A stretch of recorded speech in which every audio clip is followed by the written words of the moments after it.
These are 5 ways you can keep your life in order. Let's go.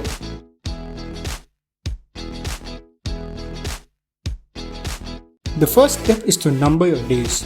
Not count, but number. Anyone can keep a desktop calendar, a Google calendar, or know which day of the month it is. But to recognize each day as a new opportunity to explore, try new things, and be productive is a whole different ballgame. It is a state of mind more than an activity to do. One thing I like to do is to strike off each number at the end of the day. This is a reminder to reflect on the day and be happy if it was spent in productivity or feel guilty if it was wasted, but a reminder to myself that tomorrow is a new day. Number 2. Keep a schedule. I know hearing this may put off a lot of people, but just hear me out. Firstly, by writing down a task, even a small one, you are more likely to set out a plan to achieve it. And second, once you achieved it and have struck it off your list, you get a hit of dopamine by the sense of accomplishment, and it motivates you to set more challenging tasks for the day.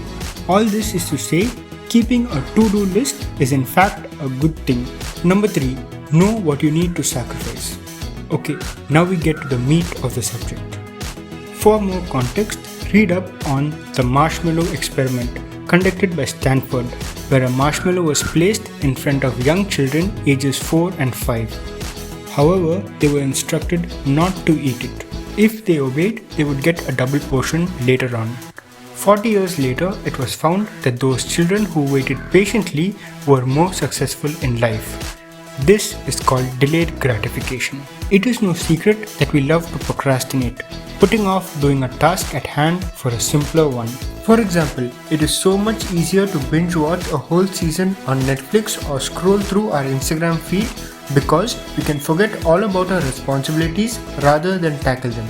However, the task at hand, while it is stress-inducing for the moment, often yields long-term benefits. Sacrifice short-term pain for long-term gain. Number 4. Be selective of people you surround yourself with. This one may be a little bit controversial, but hear me out.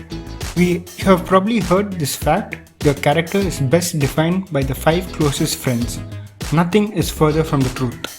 For example, in my own life, while I was preparing for my civil services examination, which is considered one of the toughest exams in the country, I would often be found in isolation, not talking to anyone. The institute where I studied drew different people from various backgrounds, all aspiring for the same goal. However, not all were as serious in working toward that goal. It is okay to be isolated from people. In time, you will find like-minded people in your own field with your own aspirations and as driven as you. And some of their good habits and practices may even rub off on you. And finally, develop a work environment. You have heard the phrase work while you work and play while you play. Well, what applies to your time is also true for your work environment. Set aside a room where you make a resolve to only work or study, keeping aside all distractions, no phones, no gadgets. You may not always succeed in this commitment, but it is the effort that counts. And slowly you condition yourself to this practice. This does not have to be a room, it can also be a space in your room. A study table being a place where you only study. Sitting on a chair with your back straight discourages any lethargy. Beds are not ideal, as we all know how easy it is to fall asleep while we get comfy with our environment. And there you have it.